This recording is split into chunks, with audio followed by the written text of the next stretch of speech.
Good morning class. I am Mubin Fatma from Bharat Study Circle. I am here to teach you BO from class 12th. And now let us start with the chapter number 1, home trade. Home trade first course of business transaction. यहाँ पे home trade का part है, आपको home trade का पहला part पढ़ाएंगे हम। इसे very short answer type question का पहला क्वेश्चन है, define home trade. Home trade क्या होता है? When the trading is between the two trader residing in the same country, that is known age home trade. जब दो व्यापारी एक ही देश के रहने वाले आपस में व्यापार करते हैं तो वो होम ट्रेड होता है।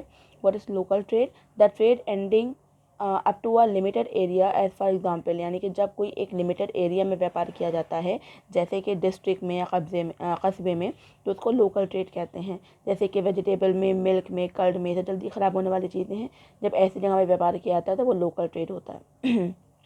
फिर आपका आता है demurrage. What is demurrage? The rules of the railway company mention the number of the days during the which good must be remove from the station of the destination after their arrival there. यानी कि जब आपका railway station में goods पहुंचते हैं तो railway station पे goods पहुंचने से पहले पहुंचने तक वहाँ पे आपको रेलवे स्टेशन कुछ टाइम देता है, टाइम पीरियड देता है कि आपको वहाँ पे गुड्स वहाँ से डिस्पैच करने हैं, हटाने हैं। मोस्टली जो टाइम होता है वो 2 दिन का होता है और इसके लिए आपको बताया जाता है कि 2 दिन के अंदर अपने गुड्स वहाँ पे हटा दें।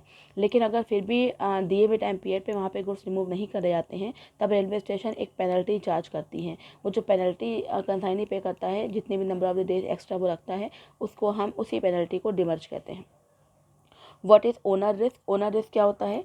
If the goods are sent at owner risk, the railway company will not be responsible for any damage or loss of the goods in transit.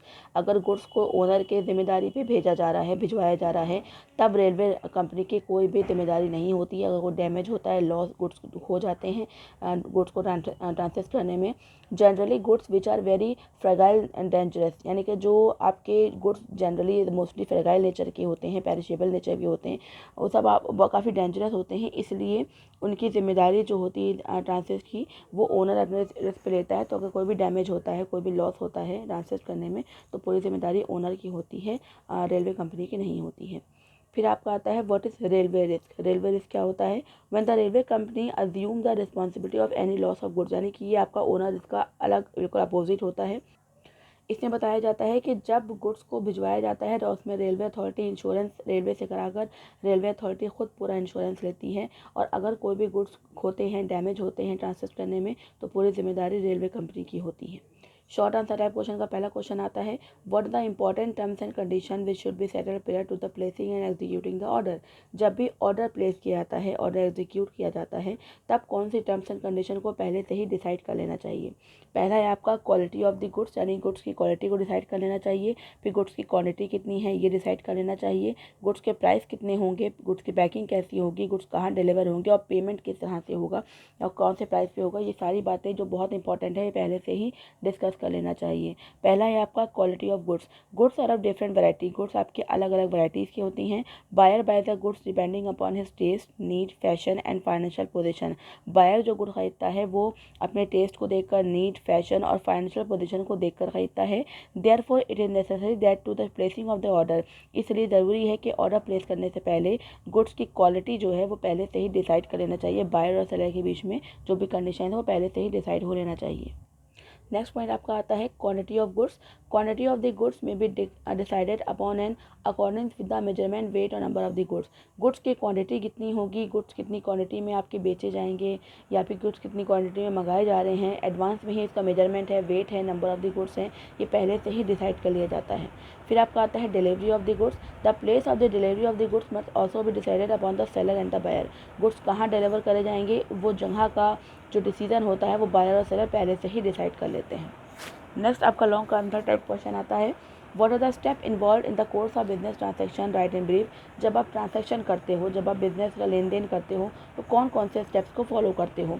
पहला आपका आता है letter of inquiry, inquiry letter लिखते हो। फिर आपका आता है कोटेशन लेटर लिखते हो। फिर ऑर्डर लेटर, ये ऑर्डर आपका एक्स्ट्रा आ गया है तो इस ऑर्डर लेटर को आप काट दो, ये हेडिंग रिपीट हो गई। फिर आपका आता है collection of the goods, goods का कलेक्शन होता है, पैकिंग एंड मार्किंग आता है, फिर डिस्पैच ऑफ द गुड्स। पहला आपका आता है letter of inquiry.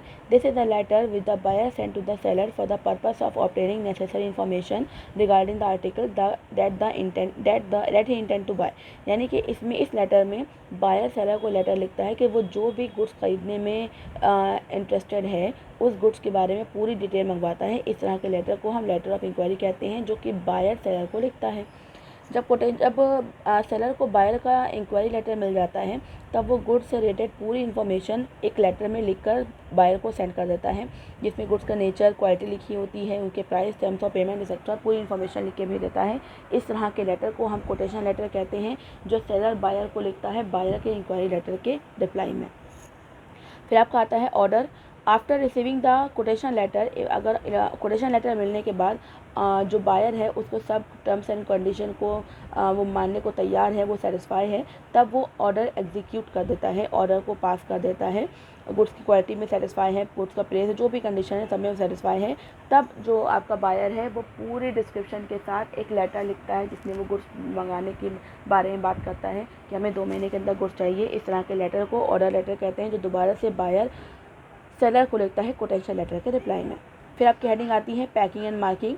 The goods are packed and mark according to the nature of the goods. Goods को पैक और मार्क किया जाता है। पैक जो किया जाता है गुड्स की नेचर के अकॉर्डिंग किया जाता है, तो गुड्स को पैक और मार्क गुड्स के नेचर के अकॉर्डिंग किया जाता है। फिर आपका आता है dispatch of the goods. After the packing and marking of the goods are ready for dispatch to their destination. यानी कि जब गुड्स तैयार हो जाते हैं, पैक हो जाते हैं, मार्क हो जाते हैं, तब गुड्स को डेस्टिनेशन पे पहुंचाने के लिए तैयार होते हैं, उनको डेस्टिनेशन पे डिस्पैच कर दिया जाता है। गुड्स को आप रोडवे, रेलवे, वाटरवे, एयरवे, किसी भी तरीके से जो भी आपका पहले से डिसाइड हुआ है उसके थ्रू भेज दिए जाते हैं। ओके बेटा, यहाँ पे मेरा चैप्टर नंबर 1 बीओ का आपका क्लियर होता है। किसी भी क्वेरी या प्रॉब्लम आपको होती है, कोई भी इन्फो चाहिए या कोई भी प्रॉब्लम में कोई प्रॉब्लम होती है, आप प्लीज़ मेरा ऑनलाइन क्लास अटेंड करें और वहाँ पे अपनी क्वेरी को सॉल्व करें। Thank you so much.